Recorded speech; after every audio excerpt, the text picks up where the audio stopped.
hello, and welcome back to C Train Station. It's been a little while, right? It's been a couple months. Welcome back to the same old. Don't even know the words to the theme song. Welcome back, Cotter. But yes, welcome back to C Train Station. I'm C Train. This is the station. It's great to see you. Here to recap the Warriors' victory. First game of the season, 1-0 versus the Lakers. Here are a couple things that stood out. Maybe a couple things that they could do better. The Dubs can do better. But just here are my initial impressions, just sort of free-flowing it, having some fun at the station today. Belly. Holy cow. I will someday get your name right. Nemanja Bjelica. But we're just going to call him Belly because that's what he likes to be called. I like that. It's nice and easy. My last name is ridiculous. So I feel you. Okay? It's been mispronounced like all the time by like everyone. So, Belly, the friggin' savior from yesterday. Oh my gosh, let's see. 15 points, 11 boards, 4 assists, and only 1 turnover. Something that's really interesting that I loved about the Warriors bench, about the bench mob, the new bench mob, was that Andre Iguodala, by the way, he doesn't like to be called Iggy, just to let you know, Dub Nation. He said that before in multiple interviews. It's fine. You can call him whatever you want, but I guess it's a freedom of speech. But I'm going to call him Andre Iguodala, his name. They combined. Belly and Iguodala combined for only 1 turnover. That is that's monumental. When the Dubs aren't turning the ball over and when they're just flat, and when they're not fouling, when they are flat out exchanging in a game, just bucket for bucket, they're going to win. Or I give them, if Steph Curry's in the game, if Jordan Poole's in the game shooting even relatively well, they will win in almost all of these exchanges in an even back-to-back game. It's when they start to get into foul trouble, when the Warriors start turning the ball over incessantly with those careless turnovers, that's when they start to really get in trouble. That's really some of the only ways that they have been susceptible in years past. 1 turnover combined for Belly and Andre Iguodala. You have to love it. Also, the ball movement and people movement. When the Warriors are moving the ball, they're almost unstoppable. That play where, I think it was Belly to Wiggins to end the game for a Wiggins 3 in the last couple minutes, that was beautiful. It was a work of art, and we have to see that more. I loved it. Andrew Wiggins played, I hope he comes back from his knee injury all right. He had some good hustle at the end. He had a couple offensive rebounds, I believe, like in the last quarter, in that fourth quarter, that really helped out. Things weren't going necessarily, his shot wasn't necessarily falling, but he wasn't a huge detriment to the team, at least. And one thing, I got to give Andrew Wiggins credit for this, okay? He could guard big men. He guarded Anthony Davis, AD, in the post a couple times and didn't lose a lot of positioning due to his lack of size. His length and his core strength is really good. I think that's a really underrated thing about Andrew Wiggins. So I'm giving you props, man. Also, props for getting the vaccine. Thank you very much for respecting science and others. Freedom of choice, of course, but thank you for choosing to take the vaccine. Jordan Poole, my man. I owe Jordan Poole like a million apologies. He came back. I was ragging on him on Twitter a good amount. Oh, this is the same old Jordan Poole. Oh, he's not volume shooting without a lot of efficiency. And he came back in that second half and exploded. We need nuclear Jordan Poole. I need nuclear Jordan Poole. You have the green light, so just go for it. I love the green light that Coach Kerr has given Jordan Poole. He bricked a couple in the early. I mean, he was not even close on a couple threes in the first half. I love his resiliency. The fact that he was able to come back in the second half and have an explosive third quarter, playing through that ankle injury when LeBron tripped him, I believe, twice, and just pretty much clocked him in the upper body. It is what it is. Speaking of that, James Wiseman, if you're out there, I don't really know if that belly foul, the flagrant foul on LeBron James, was like some sort of retaliation for LeBron just like giving a strong chuck to Poole. But I love it. Can I say that I love it? It's like not an assault charge. Didn't get thrown out of the game. It was a strongly worded foul, and Belly was just saying, look, if you're gonna go to the hoop, if you're gonna just like flail, if you're gonna flail regardless, then I'm actually gonna foul you. That's fine. You can take your 2 free throws. You'll probably only make 1 of 2 because you're LeBron James. You're like still acting, holding yourself. That's fine. I love that. James Wiseman, remember that. If you're going to foul the opponent, get your money's worth. And if it's a guy like LeBron James and you're going to see the theatrics anyways, really get your money's worth. It's fine. It is legal. It is not illegal in the world. Nobody gets arrested for a flagrant foul, okay? For a flagrant 2, I believe you get ejected. That's fine. It was only a flagrant 1. I didn't love the turnovers, like those Draymond Green turnovers early were killing me, and I think that they were killing everybody. It hurts, Draymond. Like, it hurts. It's like, I feel like if he isn't connecting on some of those just gimme easy passes, it's like fake the pass and hand off and go to the rim. Because and at least try to create something other than a turnover, right? That was sort of tough. Word to the wise, with the Warriors, everybody's going to try to run you guys off the 3-point line. Everybody. The Lakers try to do it as well. So you need to react. You need to go into the game knowing that opposing teams are going to scout you. With said scouting, they're going to understand that you're an amazing 3-point shooting team.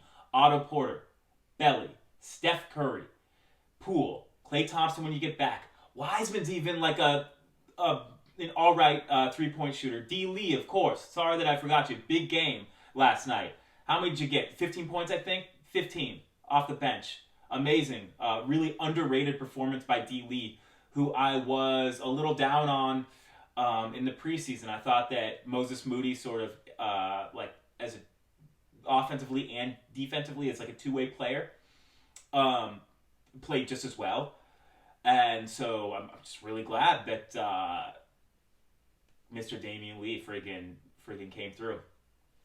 So back to when you're getting pushed off the 3-point line. When you're getting pushed off the 3-point line, you can do a couple things. Dribble past an opponent, take a couple dribbles to the free throw line, stop and shoot a free throw. I know that the mid-range game is tough. It's like lost on a lot of people in the league. The Warriors got to get it back. They're going to get pushed off the 3-point line. So, like, for example, Steph Curry. They're going to run you off all the time. Take a couple dribbles into the key, take a nice soft jump shot right from that free throw line. If you need to know who did it and who made a living off of it, Mr. Steve Nash, did it all the time. That was his go-to, from Santa Clara to the Canadian Olympic team to the national team, right? To the Suns, to the Mavericks, back and forth. That was his go-to. The Warriors need to become comfortable with shooting that nice, easy mid-range jumper, because it will be wide open for them all day until they get finishers in the paint like Jonathan Kuminga and Wiseman. They're going to need to become okay with just settling for that nice and easy jumper, because what's happening is the Lakers pushed the Warriors off the 3-point line. But instead, it's like the Warriors felt like they were in no man's land with that mid-range game. I think they pushed it too far towards the basket and weren't able to finish. They missed a lot of pretty open layups. And it was giving me Kelly Oubre flashbacks. Nobody wants Kelly Oubre flashbacks at all. Kelly Oubre doesn't want Kelly Oubre flashbacks.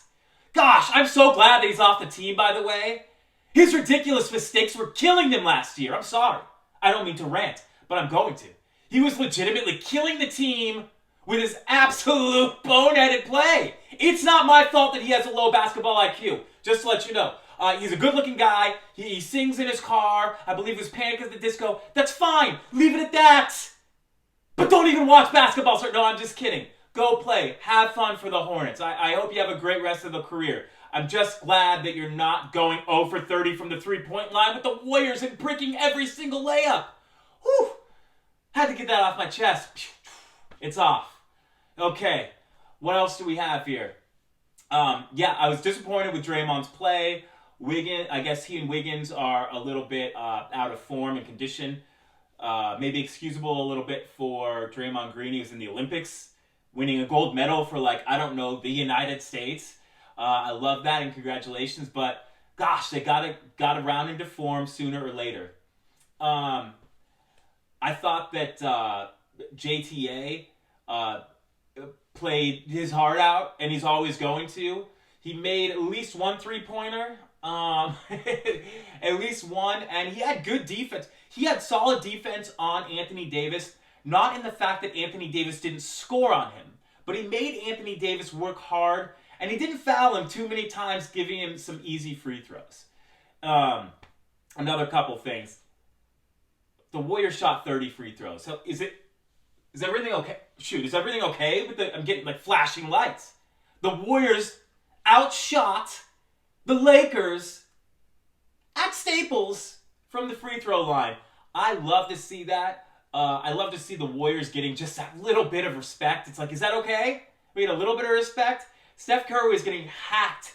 It was for every 5 actual fouls, the refs called 1 that were fouls on Steph Curry. Avery Bradley hacking him. Kent Bazemore was hacking him. But I guess that's just Steph's game. He just plays through it. Gosh, let's see. Who else do we have? I already just, Jordan Poole, I owe you one, bro. Moses Moody, congratulations for getting your first bucket. I liked the fact that this game, even though I'm nitpicky over the Warriors, I'm one of those Twitter guys, I'm a little nitpicky over these gents because I have really high expectations for one of the best players that I've ever seen Led's team, in Steph Curry. But I loved that there weren't just those atrocious mistakes. Sam's a couple bad turnovers. I have no idea why. I saw Jordan Poole's some of his practice, and they Poole and Curry will get a screen, and then they'll do that over the head flippy thing pass. It never works, and it's intercepted a lot. I wonder if there's any other way to get the ball out other than that overhead flip pass. I wasn't digging it. I don't dig it. I think it leads to a lot of turnovers. If the Warriors can limit their turnovers to 10 or fewer or less a game, whichever it is, less or fewer, I don't even know. I'll have to look that up. If they can limit their turnovers to just the bare brink of double digits, they will be in every game. They will be extremely competitive in every game against anybody. And I love the fact that the likes of Iguodala, Porter, JTA, and Belly just don't turn the ball over. They care for the ball. The movement was great. I felt that there were a lot of a lot of dive and pops when Porter and Iguodala were on the court, and Porter was diving to the hoop, so he's cutting to the rim, and Iguodala was popping out to the 3-point line. I'd like to see the opposite, honestly. I understand that Iguodala isn't the greatest finisher at the rim. Porter isn't either, except for the difference is that Otto Porter is an amazing 3-point shooter.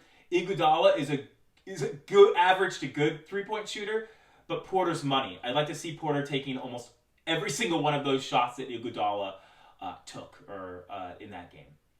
So, but I'm so happy that Warriors basketball is back. And more than that, there's an overwhelming feeling. Regardless, I think that this is the biggest takeaway.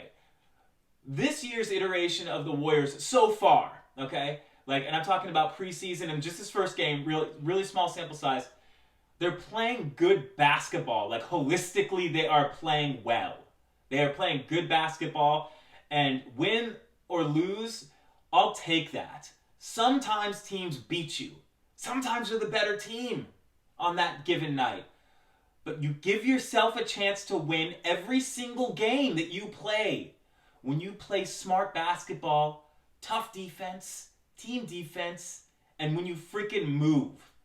That's one thing that I hope when Kuminga and specifically Wiseman come in to the lineup, they understand is you shouldn't be dribbling the ball. You shouldn't be dribbling the ball. I think of it like this, as like I coach soccer. When I'm coaching soccer and a player has the ball for too long, like allowing defenses to key in, and then your own team pretty much quits moving because they're like, oh, this is going to be like a black hole.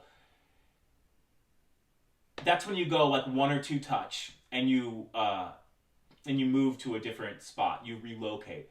So what I really want to see, what I have to see, what every Warriors fan and the coaching staff must see Kuminga and Wiseman do when they get on the floor, when they have the ball, and if it's not 1 or 2 dribbles, give it up, reposition, and you'll get the ball back for a dunk.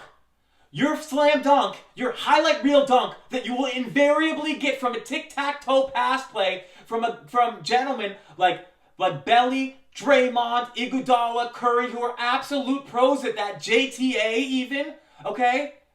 Those dunks are going to be easier, and you'll have to work less. You won't have to work as hard, and you'll get easy buckets just from moving. For the love of everything, they must understand that. Seriously, that when things aren't going for you, give up the ball to somebody who's more experienced, probably more adept at playing basketball, who's played for longer than you. Reposition yourself closer to the basket, get it back for an easy layup or dunk. It will happen for you. And guys like JaVale McGee were players that JaVale's not necessarily the best ball handler out there, right? But when he had the ball in mid-post even, right? Mid-range, outside, give it up and then get it back in a better position. Don't work. You dribbling and trying to create your shot, that's working harder, not working smarter. The Warriors, specifically Wiseman and Kuminga, must work smart. The game doesn't work the way that the Warriors play. It will not work. It will be ineffective. You will be failing the team. You'll be failing C-Train, okay? If you do not give up the ball and at least get better position. This isn't the type of team that does hero ball. This is a motion offense based on movement. The ball finds energy. If you move, it is literally using energy. You will get the ball back. Have a little faith. And lastly, I have to say that it was really, really, really good to see Coach Kerr out there and active, arguing with the refs. I love it. Calling timeouts to really dig into your players sometimes during an awkward, or just a rusty, a slow first half. I love it. I love it when the TNT cameras or whatever showed Steve Kerr on the sideline and he wasn't wincing in pain because of his back. That was devastating to see years ago. In like the Walton years, I believe, like that 73 win season or the 72 win season, whatnot. However many they won, that ridiculous season. It might have been that one, but seeing Steve Kerr just up and healthy is just so great, and I think that it's really good for the team morale, and I hope that he continues to, be healthy, lean on like Atkinson, I believe, Kenny, and just a bunch of your really good assistants. But I just loved it. I loved it. So on to tomorrow night versus the Clippers. I'll have another recap. I will recap every single game of this 82-game season, plus the playoffs, hopefully finals for the Warriors. For now, C-Train out.